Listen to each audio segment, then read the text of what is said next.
Shabbos Daf Pei Beis. The famous Rav Huna asks Rabbi, his son, I don't understand. Why don't you take advantage of the Rav Chizda, who is extremely smart and sharp?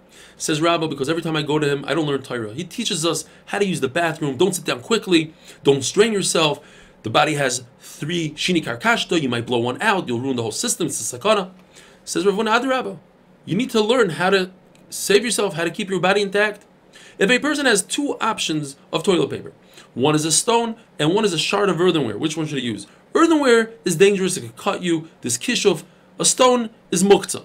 Says Rav Huna, use the stone rather than put yourself in sakana. Says Rav Chizda, no, it's better to use the shard than to use muktzah. In fact, the Brisa says just like Rav Chizda, you should use the earthenware. So what's Rav Huna going to do? Rav Huna will say that Brisa is talking about earthenware that's not dangerous at all. It's nice and smooth. What if a person has 2 options? Grass and a stone. And according to the second Pshat in Rashi, we're talking about Shabbos. Grass is also slightly abrasive and dangerous. Machlokes, Rav Chizda, and Rav Amnuna. The big problem is, there's a concept when it comes to toilet paper that you're not allowed to use toilet paper that's flammable. Why we do so today is a different problem. The Magen Avram talks about it. The Ramah says that's what people do. Some say, how do we use grass as the Gemara? Because this grass is moist and therefore it's not flammable. If a person needs to go to the bathroom, he needs to relieve himself and he holds himself back, machlokes, what happens between Rav Chizda and Ravina? Either he'll have bad breath, Rashi explains the decaying food will rise, or he'll simply have bad body odor. From the Brise's mashma, that is bad body odor.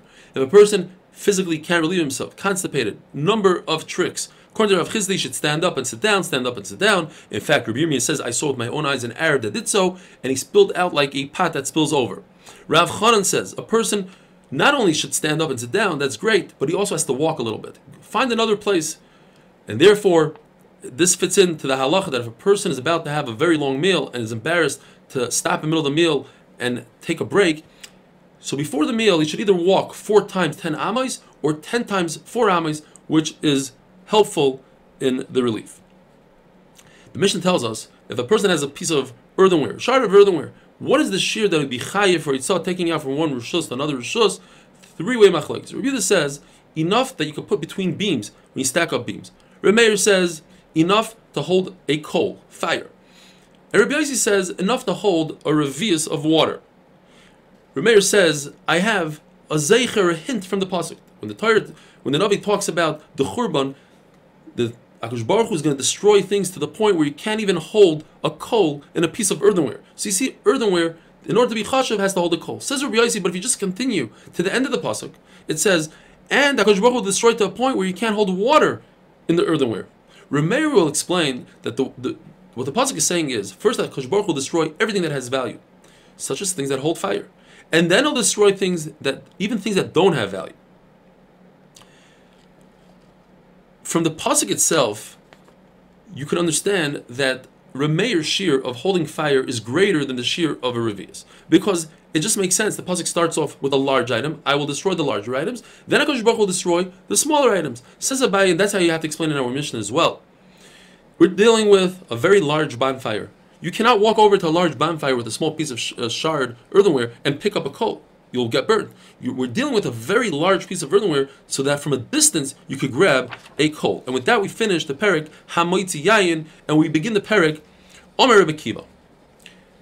We're dealing with a bunch of mishnayos that teach us where do we learn different halachas, not necessarily have to do with Hilchas Shabbos. Eventually we're going to get to Hilchas Shabbos of Milah. And the first halacha is about Avodah Zarah. Rebbe Kiva says, I know that Avodah Zarah ba'asmachta, not a mefurish pasuk, but some hint from a pasuk. Avodah Zarah is mitame b'masa. Maga is if you touch something. Masa, if you lift up the Avodah Zarah, even though you're not physically touching it, it's in a box, you become tamei, just like a nida. If a nida picks something up, or you pick up a nida, you become tamei, as the pasuk says, tizreim kemoi dava. You should throw out the Avodah Zarah like a nida. Say toimar loy, get out of here, tell the Avodah Zarah. The Brisa says that if a Jew built a wall, and then a non-Jew built 3 walls around his wall and made that wall that the Jew built into Avodah Zarah, and the wall fell down, the Jew can no longer rebuild that wall because he'll be helping Avodah Zarah. What does he do with the broken First of all, he has to distance himself 4 amas from that wall and build another wall. But what does he do with the leftover stones? They are mitama, according to Rabbi Akiva, bimasa, just like a nida.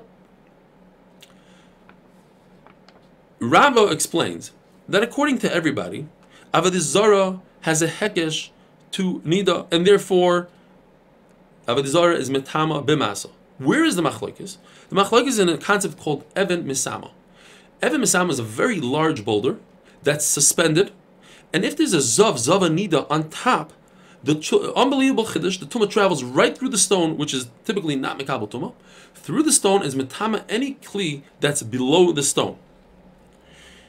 Machlokes is, do we learn that concept that is by a nida?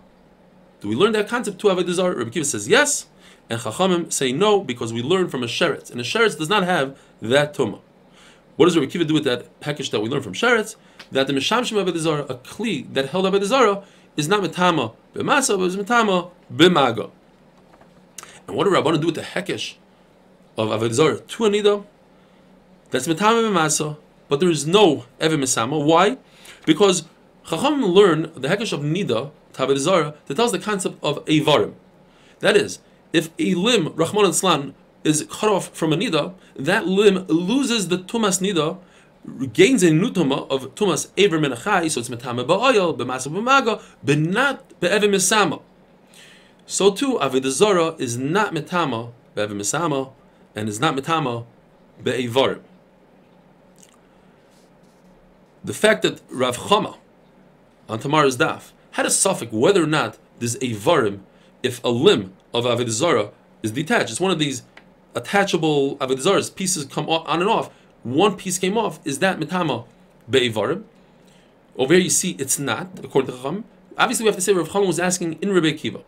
Does Rabbi Akiva use his hekesh all the way through, even if it means that it will be a kula, by saying that there is no tumah on that aver? Rabbi Lazar learns a whole new pshat in the Gemara. According to everybody, there's no Even Misama by Avodah Zarah. Even Rabbi Akiva holds there's no concept of Even Misama by Avodah Zarah. So where's the machlokes between Rabbi Akiva and Chachamim? Whether or not there's tumas masa by Avodah Zarah. Rabbi Akiva says, yes, I learned from a nida that there's tumas masa. Rabbanan say, no, I learned from sheretz that there's no tumas masa. And Rabbi Akiva learns the hekesh that from sheretz that the mishamshim of a sheretz, the kli of Avodah Zarah, is not metam masa. And Rabbanan are going to learn the hekesh tanida that there's no tuma be'evarim. Have a wonderful day.